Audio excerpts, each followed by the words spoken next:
panelist. She's the one you can see who is signing with sign language, Kenyan Sign Language. She's a doctoral candidate, so that means she's a student doing her PhD, doctorate in psychology at United States International University. She has a master's degree in counseling psychology, a bachelor's degree in psychology, also from USIU, and her bachelor's specialized in addictions counseling. Her work includes clinical assessments and psychotherapy treatment programs for individuals, couples, and families, as well as clinical supervision and group trainings, with a flair for cultural sensitivity.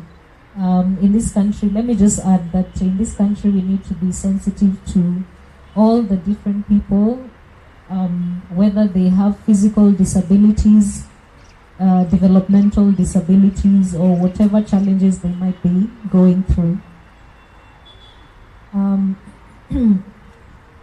She handles stress management, trauma, suicide crisis, depression, anxiety, relationship conflicts, workplace well-being, and disability adjustments in families.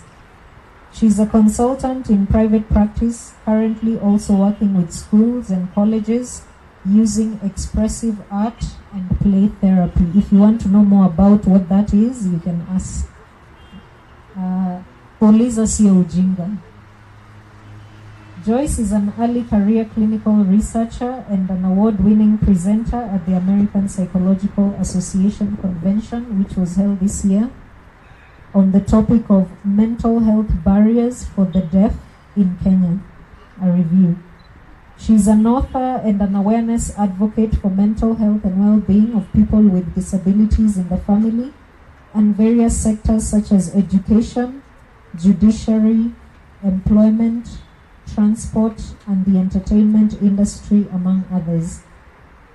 She's also an editor, writing, and psychology record-keeping coach. She's married to a lovely deaf sports coach. For self-care, she loves to travel while spending time with family, produce music in Kenya Sign Language. I really would like to see what that looks like. I don't know if you would. Exercise and walk her dog with her husband. Oh, very sweet. We've all listened to Eunice's, Gitumbe's, and Rakesh's experiences.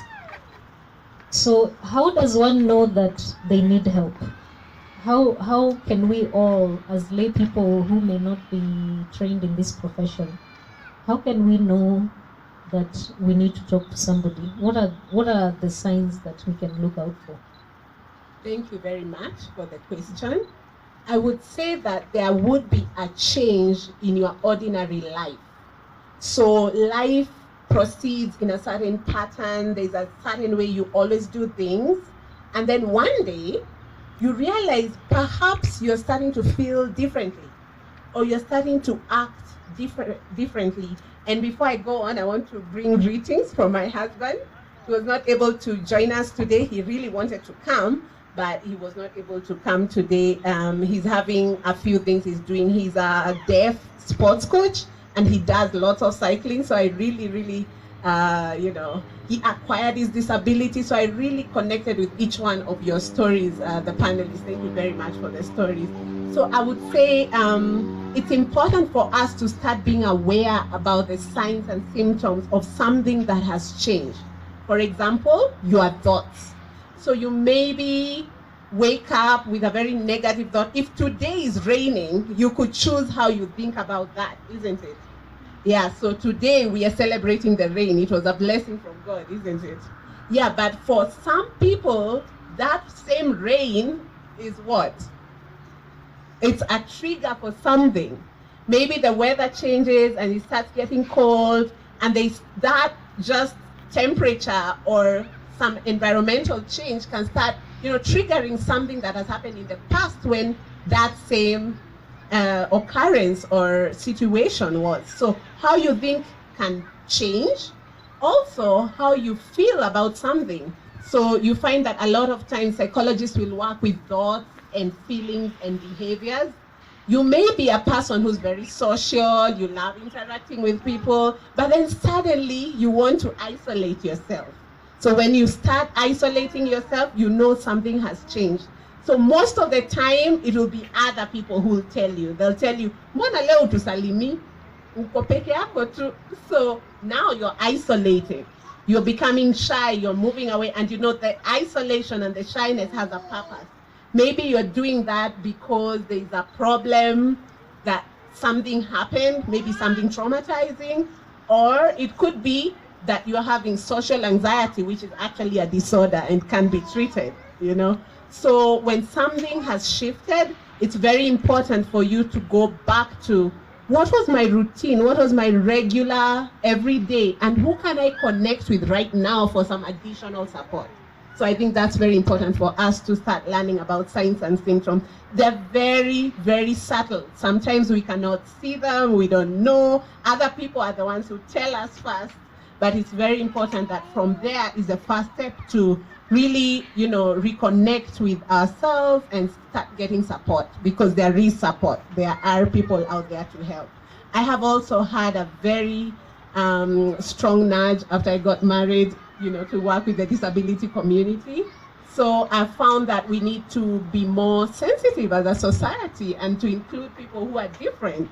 These disabilities can be acquired. You don't have to be born with it. So I would say from my own personal experience in my family and at school and in the community, I've been involved in a lot of times just trying to create cohesion in the society. For example, a very simple thing, we are all of different heights, right? So maybe our, I'm trying to remember your title so I don't mess up. He prefers senior private is tall, but Eunice could be a bit shorter, right? So she may need a chair that's different. So we want to be very sensitive, and I think psychologists really work in all the sustainable development goals, because we are trying to see what different interventions we can have for different people. If you're having a program for just women, we could design a program for women to start identifying their signs and symptoms, right? So that they know, oh, now it's time to go get professional help, right? If there's a program working with the, you know, the armed forces, like Dr. Gedua is my professor, by the way, so I've been in his hands, very good hands, and Dr. Mwiti, you know, designing programs for different groups, I think is very important, and we start identifying what each population would like. Thank you. Thank you.